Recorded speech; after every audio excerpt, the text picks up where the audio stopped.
Well, the Boston Bruins press conference was today, and wow, they did not hold back. They talked Swayman contract, recent cuts, and we now know the opening night starter regardless of what happens. So buckle up, Bruins fans. I'm here to give you the latest info on your beloved Boston Bruins. If you've been liking my content, please leave me a like and subscribe. If you've already done so, thank you, and let's get into it.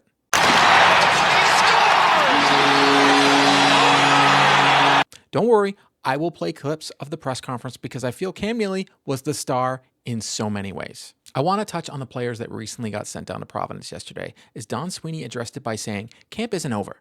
Players sent to Providence may still get time in the games coming up, but they did all these cuts so that they can get used to the lines that they have. I mentioned before they have a lot of new bodies, and I think they need to start playing together. Otherwise, this could be a disaster start for the Boston Bruins. Sweeney also mentioned that Tyler Johnson is still fighting for a spot on the Boston Bruins and by no means has made the hockey club, despite all the speculation that he has. I think everyone is right, though, to speculate, as the actions of the hockey club say different with who has got sent down and what practice lines look like.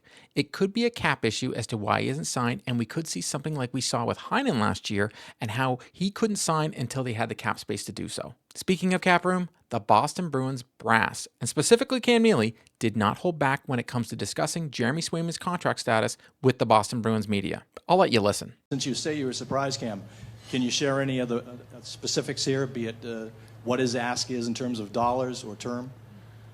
Well, I don't want to get into the weeds with what his ask is, but I know that I have 64 million reasons why I'd be playing right now.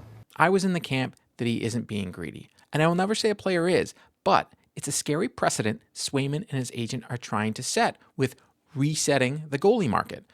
And we don't actually know what he's asking for, but Sweeney mentioned there's still a gap. But what we do know is what the Boston Bruins offered him, $64 million from the reports, and they wanted an 8-year term, which bring the offer to $8 million per season for Jeremy Swayman. It's sounding more and more that the rumor Swayman is asking for McAvoy money is more and more true now.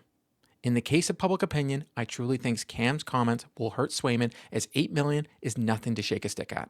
I do want to add that Swayman's numbers and Tuukka Rask's numbers are very similar when it comes to the stats when Tuukka Rask signed his big ticket. Rask had played 138 games, and the most he played in a season at the time was 45. And the next year, he won the Vezina after that big deal. And Swayman has played 132 games, and the most he's ever done in a season is 44. If you use percentage of the cap based on Rask's contract at the time, that puts Swayman at $10 million per year. I want to add, though, I'm not saying that is what we should be paying Swayman. I'm only presenting the facts. Cam's comments are very uncharacteristic of the Boston Bruins, and it seems like he's taking it a little too personal. But that's his right, but I feel it's a tad bit unprofessional. Sweeney and Cam both concluded that they think the deal will get done, though. I've always thought the right spot was either 8 to 8.5 per year on an 8-year term. I also believe that the trade is not on the table, and the Bruins are not even thinking that at all. I'm curious, though, to know your thoughts, as we're all fans here, and this is a huge thing for the Boston Bruins to get done. Montgomery mentioned that Joonas Korpisalo will be the opening night starter for the Boston Bruins. The situation seems messy to me, but I do like the organization's optimism, so I'm going to be the same way. I think a deal is going to get done.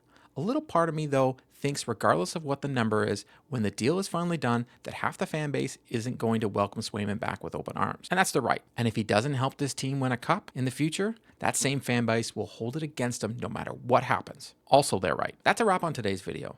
To stay up to date on all the news surrounding the Boston Bruins, please subscribe and drop me a like. If news breaks surrounding the Boston Bruins, be sure to check out the channel. If you've already subscribed, thank you, and I'll see you next time.